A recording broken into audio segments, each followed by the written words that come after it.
Praise the lord. ఈరోజు ఒక చిన్న స్టోరీ చెప్పుకుందాం. ఒక రైతు ఒక గాడిదని పెంచుకుంటున్నాడు. దాన్ని చాలా బాగా పెంచుకుంటూ, దాన్ని పొగుడుతూ, దాంతో పని చేర్చుకుంటాడు. ఒకరోజు రైతు చేపలు పట్టడానికి వెళ్తే ఒక పెద్ద చేప పట్టిద్ది. ఆ చేపను అస్సలు మోయలేనంత బరువు ఉంటుంది. దాన్ని గాడిద వీపు కట్టి ఇంటికి తీసుకొస్తాడు. తీసుకొచ్చి, నువ్వే లేకపోతే నేను ఈ చేపని ఇంటి దాకా చేర్చేవాడిని కాదు, నువ్వు నాకు అన్ని విషయాల్లో సహాయం చేస్తూ ఉంటావు అని చెప్తాడు. గాడిద సంతోషపడింది. అలాగే ఒకరోజు విహారయాత్రకు వెళ్ళాలని గాడిద పైన తన భార్య, తన బిడ్డ ఎక్కి విహారయాత్రకు వెళ్తారు. విహారయాత్రలో చక్కగా ఆ పొలాలు, ఆ గట్లు అవన్నీ గాడిద తిప్పుతూ ఉంటుంది.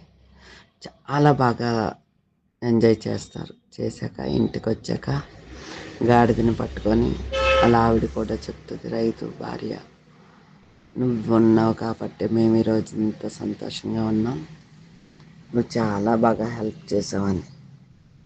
అలా గాడిదని చాలా బాగా చూసుకుంటారు. ఒకరోజు రైతు చాలా కోపంగా ఉంటాడు. ఎందుకో తనకి కోపం వస్తుంది. అయితే అడవికి వెళ్తాడు. అడవికి వెళ్ళి కట్లన్నీ కొట్టుకొని మళ్ళా రాలేనని గాడిద మొయ్యలేనంత బరువేస్తాడు. అయితే అడవిలోంచి వాళ్ళ ఇంటికి రావాలంటే మధ్యలో చెక్క వంతెన ఉంటుంది. సరేలే అని పాపం చాలా కష్టపడి అడుగులేయలేనంత బరువైనా సరే మోస్తూ ఉంటుంది. మోస్తూ ఉంటే ఈ బరువుకి ఆ చెక్క వంతెన కూలిపోతుంది. వంతెన కూలిపోగానే నీటిలో పడి చెక్కలన్నీ కొట్టుకుపోతాయి. గాడిద నెమ్మదిగా పైకి వస్తుంది.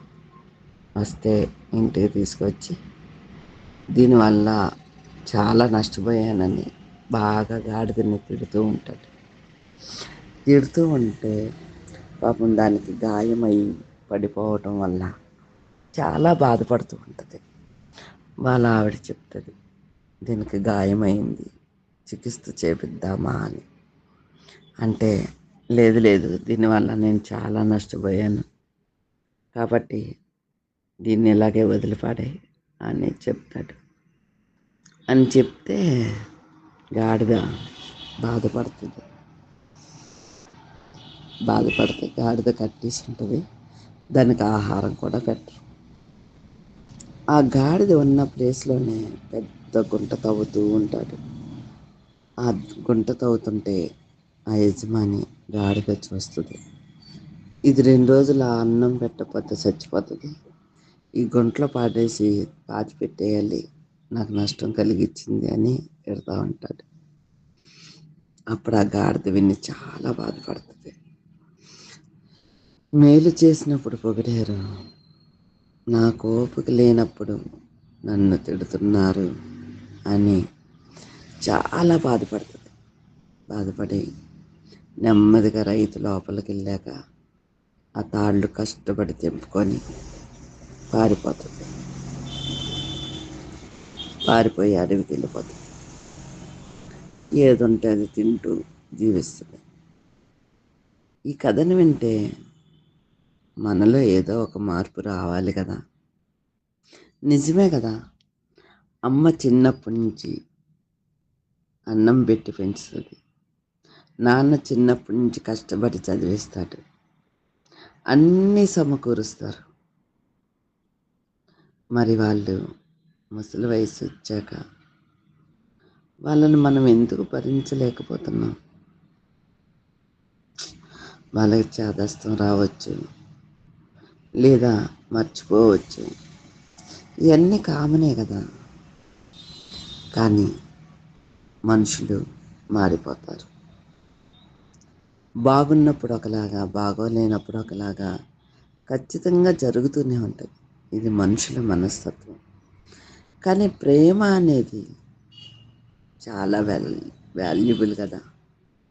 ప్రేమకి ఎత్తు, లోతు, వెడల్పు, బారు ఇలా ఏమీ లేవు కదా. దేవుడు లోకంని ఎంత ప్రేమించాడు అంటే, మనం బైబిల్లో ఏం రాస్తుందంటే ఎంతో ప్రేమించాడు, అంటే కొలత లేనంత. మరి మనుషులు ఎందుకని ఇలా ఉన్నారు? పని చేస్తే చేపించుకోవటం, చేయనప్పుడు విదిలించుకోవటం. అది జంతువు కాబట్టి అడవిలోకి వెళ్ళి బతికింది. మరి మన తల్లిదండ్రులు ఎక్కడికి వెళ్ళి జీవిస్తారు? ఆలోచించాలని ఒక ఆలోచన కదా. అందుకే దేవుడు ఎప్పుడు వాక్యాల్లో ఒకటే మాట చెప్తున్నాడు, ప్రేమ కోసం ఎంతో ప్రేమిస్తున్నాను అని. ఇప్పుడు ఆయన ప్రేమించే ప్రేమకి కొలత లేదు. మరి మనం ప్రేమించే ప్రేమకి కొలత ఉందా? ఆ కొలత నువ్వు ఎలా వేస్తున్నావు? ఆయన చేసిన ఉపకారాలకి నువ్వు కనీసం కృతజ్ఞతలు చెల్లించగలవా? నువ్వు కృతజ్ఞత చెల్లిస్తే ఆయన నీ యందు సంతోషిస్తారు కదా. మరి ఎందుకు దుఃఖపరుస్తున్నావు? నువ్వు దుఃఖపరచబడినప్పుడు నిన్ను ఆయనే కదా ఆదరిస్తున్నాడు. మరి ఆయనను ఎందుకు నువ్వు దుఃఖపరుస్తున్నావు? ప్రశ్నించుకుందామా? మనం ప్రశ్నించుకునే ప్రతి పాయింట్ మనలో లోపాలే. ఇప్పుడు ప్రేమ అంటే హత్తుకునేదే కాదు, మనసులో ఉండేది. మరి ఈ మనసులో ఉండే ప్రేమని దేవుడు విజయవంతం చేశాడు. మన కోసం ఆయన ప్రాణాన్ని పెట్టి విజయంగా సాధించాడు. మనమేం చేస్తున్నాం? కనీసం కృతజ్ఞతలు కూడా తెలియజేయలేకపోతున్నాం. మనం ఎలా ఉన్నామో మనల్ని మనం పరీక్షించుకుంటే, ప్రేమకి లోబడుతున్నాం, మరి శిక్షకు లోబడుతున్నామా? మనం చేసిన పొరపాట్లకి మోకరించి ఈ శిక్షకు నేను పాత్రుడనయ్యా అని ఒప్పుకోగలమా? ఎఫ్రాయిం ఒప్పుకుంటున్నాడు, ఈ శిక్షకు నేను పాత్రుడని అని. మొయ్యలేని భారాన్ని మోస్తున్నట్లుగా ఉంది కదా. అలా ఉండకండి. దేవుని దగ్గర శిక్షకి లోబడాలి, ప్రేమకి లోబడాలి. ప్రేమ ఆయన ఎంత ఇస్తున్నారో కనీసం మనం కొంచెమైనా ఇవ్వాలి కదా. శిక్ష ఆయనకి ఇష్టం లేకుండా మన దగ్గరికి రాదు. యోబుని ప్రాణాలతో కాపాడమని చెప్పి ఉంచాడు దేవుడు. ప్రాణం మాత్రం ముట్టొద్దని సైతానికి ఆర్డర్ వేశాడు. ఎందుకంటారు? ఎందుకంటే యోబుని పరీక్షించాలనుకున్నాడు. యోబును కూడా ఎందుకు పరీక్షించాలనుకున్నాడంటే దేవుడు, యోబే అన్నాడు, ఇలాంటి కష్టం నాకు వస్తుందేమో అని. వస్తే ఎలాగా అని.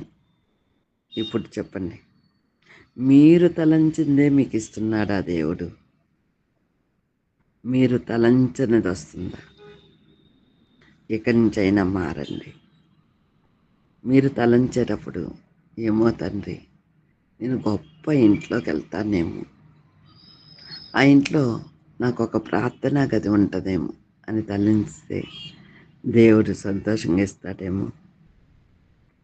నా పిల్లలు బాగా చదివి ఉన్నత స్థానంలోకి వెళ్ళాలని ఆశపడుతున్నానయ్యా, అలా ఊహించుకుంటున్నానయ్యా అంటే దేవుడు ఇస్తాడేమో. నీ పరలోకంలో నీ పాదాల చెంత నేను ఇలా ఉండాలనుకుంటున్నానయ్యా, ఇలా ఉన్నానయ్యా, నా ఊహ నిజమవ్వాలయ్యా అని నువ్వు ఎప్పుడైనా అనుకున్నావా? అలా అనుకుంటే ఆయన ఇస్తారేమో. మన ఊహలే కదా ఆయన ఇచ్చేది. ఆయన అంతరంగాన్ని ఎరిగాడు.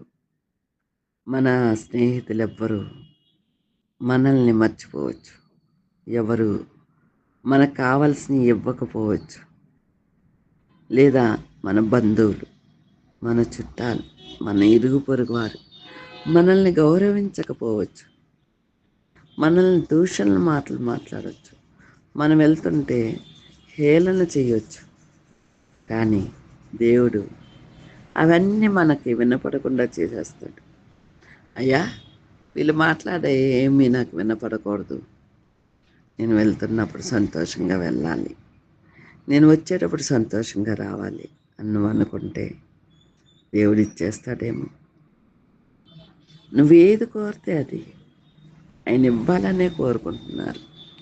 ఒక్కొక్కసారి నీ కోరికలకి ఆయన అనుకుంటున్నారు, ఇది తినకి అక్కర్లేంది కదా, ఎందుకు కోరుకుంటుంది, వీడు ఎందుకు ఇంత ఆశపడుతున్నాడు, వీడికి అవసరం లేనిది కదా, సరే కొంతకాలం టైం ఇద్దాం, ఇది వద్దు అనుకుంటాడేమో అని దేవుడు టైం ఇస్తాడు. కానీ మనం ఏం చేస్తున్నాం, నాకు అదే కావాలి, అదే కావాలి, అదే కావాలని మనసులో అనుకుంటాం. దేవుడు ఖచ్చితంగా ఇచ్చేస్తాడు. ఇచ్చేసాక అయ్యో, నేనెందుకు ఇంత పొరపాటు చేశాను, ఇది నాకు ఇంత చెడ్డ చేస్తుంది ఏంటి, నేనేదో ఊహించుకున్నానే, నేనెంతో ఆశపడ్డానే, దీనివల్ల నేను ఎంత ఇబ్బంది పడుతున్నాను, అయినా దేవుడికి తెలుసు కదా ఎందుకు ఇచ్చాడు అని మళ్ళీ దేవుడి మీద నిందలు వేస్తారు. చూసారా మనిషి మనస్తత్వం? ఆ రైతుకి గాడిదకి సమాధానం లేదు. ఇప్పుడు గాడిద వెళ్ళిపోయాక రైతు ఏడుస్తూ ఉంటాడు, నాకు అన్నిట్లో హెల్ప్ చేసేది, ఇప్పుడు నేను మళ్ళా గాడిదను కొనుక్కోవాలా, ఆ వచ్చే గాడిద నాకు హెల్ప్ చేస్తుందా, అది హెల్ప్ చేయకపోతే నేనేం చేయాలి అని బాధపడుతున్నాడు. అంటే మనం కూడా అలాగే ఉన్నాం. కానీ ఆ గాడిద స్వేచ్ఛ జీవైంది, వీడి బారి నుంచి తప్పించుకున్నాను, నేను నేను పని చేసినప్పుడు నన్ను బాగా చూశాడు, నా కాలు వంగినప్పుడు నన్ను చూడలేకపోయాడు, నేను ఎక్కడో చాటు జీవించగలనని అడవిలోకి వెళ్ళిపోయింది. అడవిలో తనకి అనేక స్నేహితులు దొరికారంట. హ్యాపీగా ఏదుంటే అది తిని బతుకుతుంది. చూసారా, జీవితం ఇలాగే ఉంది. పిల్లలు చూడకపోతే ఏముంది, ఏదో ఒక ఆశ్రమంలోకి వెళ్ళి జాయిన్ అయిపోతున్నారు తల్లిదండ్రులు, ఎక్కడో చోట జీవించేస్తున్నారు. జీవితం అయితే సాగిపోతుంది కదా, కానీ నువ్వు పోగొట్టుకున్నాయి నీకు వస్తున్నాయా? ఎన్నటికీ రావు. పోగొట్టుకోవటం ఈజీ, తెచ్చుకోవటం చాలా కష్టం. జీవితంలో ముందుకు సాగిపోవాలంటే మనం ప్రేమ అనే విత్తనాన్ని చిన్నప్పటి నుంచే బిడ్డల్లో నాటాలి. మనం నాటుతున్నాం, కానీ ఆ విత్తనం మొలిచి పెద్దదయ్యాక ఇంకో విత్తనం వచ్చి జాయిన్ అవుతుంది కదా, అప్పుడు ఆ విత్తనం ఈ విత్తనాన్ని పాడు చేసేస్తుంది. ఎలా అంటే, ఒక కోడలు అనేది వస్తే వాళ్ళ పుట్టింటి వారిని ఆ మధ్యలోకి ఈ అబ్బాయిని తీసుకెళ్ళిపోతుంది. ఈ కుటుంబాలు, బిడ్డలు దూరం అయిపోతున్నారు తల్లిదండ్రులు. మన కూతురైనా అలాగే ఉంది, మనకు వచ్చిన కోడలైనా అలాగే ఉంది. ఇది కాదు, దేవుడు నిర్ణయించింది ఏంటంటే, ఒక భర్తకి భార్యని చేసినప్పుడు వాళ్ళిద్దరు వివాహంలో ఎవరింటికి ఎవరు వెళ్ళాలని నిర్ణయించేశాడు. ఆడపిల్ల అని పేరు పెట్టడానికి కారణం ఇక్కడి నుంచి అక్కడికి వెళ్ళాలనే కదా. నువ్వెంత పెంచినా ఆడపిల్లని పంపించాలి, పంపించినప్పుడు అత్తారింట్లో కలిసిమెలిసి ఉండాలి అనేది దేవుడు చేశాడు. అంటే ఇప్పుడు తరం మారిపోతుంది, అబ్బాయిని వాళ్ళలో కల్పించుకుంటున్నారు, అమ్మాయిల్ని కాదు. అంటే దేవుడు చేసినంత రివర్స్ చేసేస్తున్నారు. దీనివల్ల ఉపయోగాల కంటే కష్టాలే ఎక్కువ. ప్రేమలు నటించటం కాదు, జీవించాలి. ప్రేమ అంటే అందరినీ ఒకేలా ప్రేమించటమే. స్నేహితులు, బంధువులు, చుట్టాలు, వీళ్ళందరికంటే దేవుడు అంటే మనం దేవునితో ఎక్కువ ఉండాలి. దేవునితో సహవాసం చేయాలి. అందరినీ ఇష్టపడవచ్చు, కానీ దేవుణ్ణి అతిగా ఇష్టపడాలి. ఆయన చూపించే ప్రేమని మనం ఎలా పొందుకోవాలో ఆయన దగ్గరే నేర్చుకోవాలి. మనుషుల దగ్గర నేర్చుకునేది కరెక్ట్ కాదు. నా ఆలోచన ఇది. Thank you friends. మీకు నచ్చితే సబ్స్క్రైబ్ చేయండి, లైక్ చేయండి, అనేకులకు షేర్ చేయండి. Thank you so much.